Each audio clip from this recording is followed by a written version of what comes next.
So hi guys, Adarsh here. Finally यार, इस बार JEE mains की जुलाई की एग्जामिनेशन खत्म होने के बाद आज मैं आप लोगों के सामने लेके आया हूं, जैसे कि मैंने फरवरी और मार्च में लेके आया था जेईई मेंस की वेटेज एनालिसिस की कौन से चैप्टर से फिजिक्स, केमिस्ट्री, मैथमेटिक्स में टोटल नंबर ऑफ कितने क्वेश्चंस पूछे गए। थोड़ा लाइक और कमेंट अच्छे से दबा के कीजिएगा, क्योंकि इससे वीडियो की रीच बनती है और मुझे बहुत ज्यादा मोटिवेशन मिलता है। तो वीडियो में यार हम लोग आगे बढ़े उससे पहले एक छोटी सी अनाउंसमेंट है। अगर आप आगे चल के 2022 में एग्जामिनेशन देने वाले हैं जेईई मेंस या जेईई एडवांस का, या फिर 23 में देना चाहते हैं जेईई मेंस और जेईई एडवांस का एग्जामिनेशन, फ्री ऑफ कॉस्ट आप फिजिक्स, केमिस्ट्री, मैथमेटिक्स की टेस्ट प्रिपरेशन कर सकते हैं, मतलब टेस्ट सीरीज दे सकते हैं फ्री ऑफ कॉस्ट अनअकैडमी पे। उसकी मैं लिंक डिस्क्रिप्शन पे आप लोगों को दे दूं। और 2022 के लिए नई ड्रॉपर्स बैच स्टार्ट हो रही है 4 या 5 अगस्त से, और अभी प्राइस भी हाइक होने वाली है। तो अगर आप ज्वाइन करना चाहते हैं तो जल्दी से जल्दी ज्वाइन कर लीजिएगा और कोड यूज कीजिएगा आदर्श बैंडवाल। सारे लिंक्स डिस्क्रिप्शन पे। Let's get start. तो सबसे पहले हम लोग मैथमेटिक्स से स्टार्ट करते हैं। तो यार हम लोग मैथमेटिक्स की वेटेज से स्टार्ट करूं उससे पहले मैं आप लोगों से पूछना चाहता हूं कि कई सारे बच्चे ऐसे हैं जिनकी जेईई मेंस में परफॉर्मेंस अच्छी नहीं हुई होगी और उनकी कल क्लास 12 की रिजल्ट भी आई है। तो अगर आप लोगों को ये वीडियो चाहिए होगी कि कौन से ऐसे कॉलेजेस हैं जिनमें आप लोगों को क्लास 12 के बेसिस पे एडमिशन मिलती है और एडमिशन अभी ओपन है, तो आप मुझे बताइएगा, मैं कल उसके ऊपर वीडियो जरूर से जरूर बना दूंगा। तो अब हम लोग स्टार्ट करते हैं मैथमेटिक्स की वेटेज। और जो भी चीज़ें मैं बता रहा हूँ इन सारी चीज़ों की पीडीएफ मैं आप लोगों को डिस्क्रिप्शन में दे दूंगा, वहां से जाके आप लोग पीडीएफ को भी डाउनलोड कर सकते हैं। तो मैथमेटिक्स में हम लोग देखेंगे यार, यहाँ पे मैंने 3 शिफ्ट आप लोगों को दिखाई है। 3 शिफ्ट का मतलब ये है कि फरवरी की भी एनालिसिस यहाँ पे दिखाई गई है, मार्च की भी एनालिसिस दिखाई गई है और जुलाई की भी एनालिसिस आप लोगों को दिखाई गई है। ध्यान रहे कि मार्च और फरवरी में जो पेपर हुए थे आप लोगों के, उसमें 6-6 शिफ्ट हुई थी, और जो जुलाई की पेपर हुई है इसमें 7 शिफ्ट हुई है। इसीलिए नंबर ऑफ क्वेश्चंस जुलाई में आप लोगों को कई सारे चैप्टर में बहुत ही ज़्यादा नजर आएंगे। तो इन बातों को आप ध्यान में रखेंगे।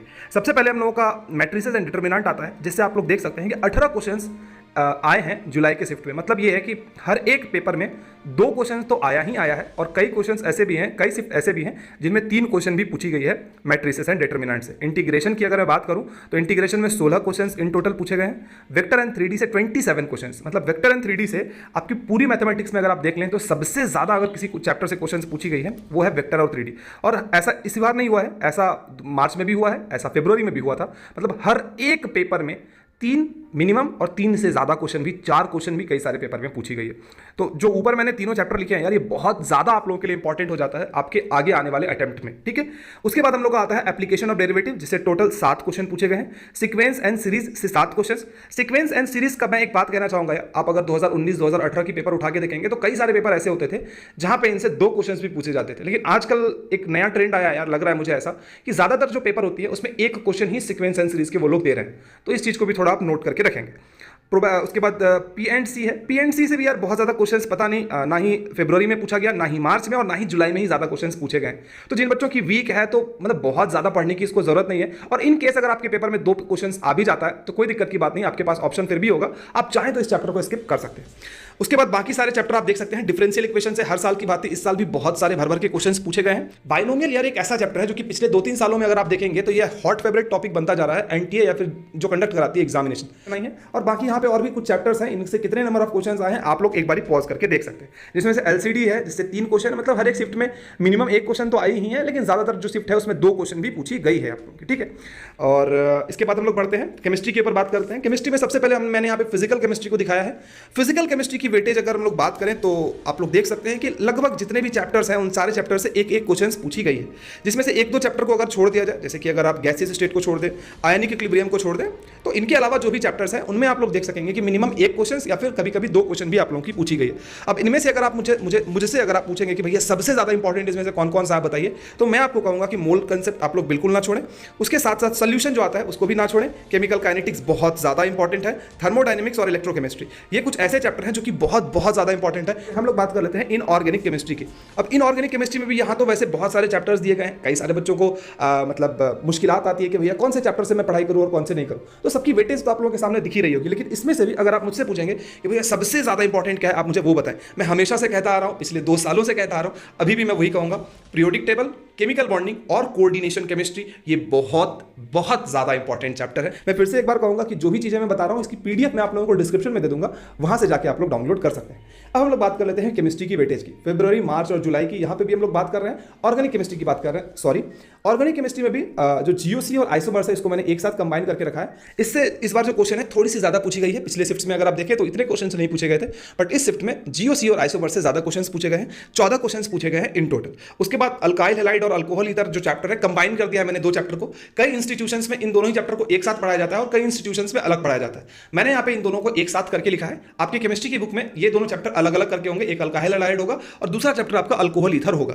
तो इन तीनों ही चैप्टर में से ऐसा देखा जाता है कि इन दो चैप्टर जो मिला के एक क्वेश्चन पूछी जाती है और कभी कभी ऐसा होता है कि एक या फिर दो क्वेश्चन मैक्स टू मैक्स पूछा जा सकता है। ठीक है, तो उससे 8 क्वेश्चंस आए हैं। कार्बोनाइल कंपाउंड आप लोगों के लिए बहुत ज़्यादा इंपॉर्टेंट है। मैं हमेशा बोलता हूं कि कार्बोनाइल कंपाउंड को आप कभी भी छोड़ के नहीं जा सकते और सेम हमारा जीओसी और आइसोमर्स भी है। अब देखो यहाँ पे जितने सारे चैप्टर्स आप लोगों के दिए गए हैं ऑर्गेनिक केमिस्ट्री में खास करके, फिजिकल केमिस्ट्री में क्या होता है, जैसे कि मैं फिजिकल केमिस्ट्री की जब बात करता हूँ तो फिजिकल केमिस्ट्री में क्या होता है कि सारे चैप्टर्स कहीं ना कहीं थोड़े बहुत इंडिपेंडेंट होते हैं, बहुत ज़्यादा डिपेंडेंसी नहीं होती है एक चैप्टर का दूसरे चैप्टर पर। हाँ, मूल कंसेप्ट में मानता हूँ कि बहुत ज़्यादा इंपॉर्टेंट है। किसी भी चैप्टर के हिसाब से अगर देखें तो मूल कंसेप्ट की जो कंसेप्ट है वो बहुत सारे चैप्टर्स में यूज पड़ती है, लेकिन अगर बाकी सारे चैप्टर्स को देखेंगे तो वो कहीं ना कहीं इंडिपेंडेंट है। लेकिन अगर मैं ऑर्गेनिक केमिस्ट्री की बात करूं तो कहीं ना कहीं ऑर्गेनिक केमिस्ट्री बहुत ही ज्यादा लिंक्ड होती है। तो ऑर्गेनिक केमिस्ट्री में आप ऐसा नहीं कर सकते हैं कि किसी चैप्टर को करें और किसी चैप्टर को आप छोड़ दें, क्योंकि बहुत सारे क्वेश्चंस कभी कभी क्या होता है कि मिक्स करके भी पूछे जाते हैं। इसीलिए ऑर्गेनिक केमिस्ट्री में अगर आप पूरा ऑर्गेनिक केमिस्ट्री कर लेते हैं तो आपके लिए ज्यादा बेटर होगा एग्जाम। आगे बढ़ते हैं, उसके बाद हमारा आता है फिजिक्स का वेटेज। फिजिक्स के वेटेज में अगर मैं बात करूं तो क्लास 12 से अच्छे नंबर ऑफ क्वेश्चन इस बार पूछे गए हैं, डिसअपॉइंट नहीं किया है किसी को। जैसे कि करंट इलेक्ट्रिसिटी से अगर मैं बात करूं तो 12 क्वेश्चन इन टोटल पूछे गए हैं, इलेक्ट्रोस्टैट से 7। तो इलेक्ट्रोस्टैट और कैपेसिटेंस को अगर आप एक साथ मिला दें तो हर एक पेपर में इन दोनों ही चीज को मिला के 2 क्वेश्चंस पूछे गए। करंट इलेक्ट्रिसिटी से एक मिनिमम और कई सारे पेपर में 2 क्वेश्चंस पूछे गए। ईएमआई एंड एसी अगर मैं बात करूं तो उससे 15 क्वेश्चंस पूछे गए हैं। हीट ट्रांसफर से 4। हीट ट्रांसफर और केटीजी एंड थर्मो को कई सारे बच्चे एक साथ ही बोल देते हैं थर्मोडायनेमिक्स। तो थर्मोडायनेमिक्स के टोटल अगर कंप्लीट थर्मोडायनेमिक्स की अगर आप बात करेंगे तो इन टोटल आप 19 क्वेश्चंस कह सकते हैं। आरबीडी से 12 क्वेश्चंस है जो कि 11th की टॉपिक है। केटीजी एंड थर्मोडायनेमिक्स 11th की टॉपिक है। सेंटर ऑफ मास 11th की टॉपिक है, 6 क्वेश्चंस। काइनेमेटिक्स एंड वेक्टर की बात करूं तो 15 क्वेश्चंस, ये भी 11th की टॉपिक है। ग्रेविटेशन से 9 क्वेश्चंस पूछे गए हैं। यूनिट एंड डायमेंशन से 4 क्वेश्चंस। एनएलएम फ्रिक्शन, देखो ये क्या है ना, एनएलएम फ्रिक्शन एक ऐसी चैप्टर है जिसकी यूज आप लोगों को अलग चैप्टर में पड़ती है। सेम गोज टू और भी बहुत सारी काइनेमेटिक्स एंड वेक्टर, इसका भी यूज आप लोगों को बहुत सारे डिफरेंट चैप्टर में भी देखने को मिलेगा। तो चाहे तो आप इसको छोड़ सकते हैं, बट कोई इसको छोड़ के नहीं जाता है क्योंकि इसकी यूज हमेशा ही पड़ती है आप लोगों को। ठीक है, बाकी सेमीकंडक्टर से 9 क्वेश्चंस पूछे गए हैं, बहुत ज्यादा इंपॉर्टेंट है। मॉडर्न फिजिक्स से 20 क्वेश्चंस पूछे गए हैं। ध्यान रहे, मॉडर्न फिजिक्स और न्यूक्लियर फिजिक्स कई सारे बच्चे एक साथ काउंट करते हैं। तो अगर आप कंप्लीट मॉडर्न फिजिक्स की बात करेंगे तो 25 क्वेश्चंस पूछे गए हैं। 25 क्वेश्चंस मतलब मिनिमम 3 और कई सारे पेपर में 4 क्वेश्चंस भी पूछे गए हैं। तो इसका मतलब यह है कि अगर आप सिर्फ और सिर्फ कंप्लीट मॉडर्न फिजिक्स करके जाते हैं और इसके साथ साथ सेमीकंडक्टर करके जाते हैं 2 चैप्टर, इसके साथ साथ अगर आप करंट इलेक्ट्रिसिटी करके जाते हैं 3 चैप्टर, और इसके साथ साथ अगर आप ईएमआई और एसी 4 चैप्टर और इलेक्ट्रोस्टैट करके जाते हैं 5 चैप्टर, ये 5 चैप्टर अगर आप करके जाते हैं तो कम से कम 9 से 10 क्वेश्चन आपके बनने के पूरे आसार वहां पे बन जाते हैं। इसका मतलब ये नहीं कि आप सिर्फ और सिर्फ ये 5 चैप्टर करके ही जाओ, मैं बता रहा हूं कि ये सारे चैप्टर कितने ज्यादा इंपॉर्टेंट है और बाकी सारी मतलब जो वेटेज है वो आप लोगों के सामने दिख रही है। अब आप मुझे बताएंगे कि जो मैंने एनालिसिस किया है क्या आपको वो एनालिसिस पसंद आई या नहीं आई, क्या आप सच में इस एनालिसिस का वेट कर रहे थे, ये भी आप मुझे कमेंट बॉक्स में कमेंट करके बता सकते हैं। इसकी पीडीएफ आप लोग डाउनलोड जाके कर सकते हैं। और एक बात, आगे किस तरीके की वीडियोस आप चाहते हैं वो भी आप मुझे बता दीजिएगा। क्लास 12 के बेसिस पे कौन कौन से कॉलेजेस में एडमिशन होती है, अगर आपको वो भी चाहिए होगी तो आप वो भी मुझे कमेंट बॉक्स में कमेंट करके बता दीजिएगा। और अगर आप ड्रॉपर्स बैच में ज्वाइन होना चाहते हैं, मेरी कोड को यूज कर लीजिएगा, उससे थोड़ा बहुत मुझे बेनिफिट हो जाता है और आपको भी बेनिफिट होगा। 10% का डिस्काउंट आपको मिल जाएगा और टेस्ट सीरीज को ज्वाइन कर लीजिएगा यूजिंग माय कोड आदर्श वर्मा। उम्मीद करता हूं कि ये वीडियो आप लोगों को पसंद आई होगी। तब तक के लिए बाय बाय।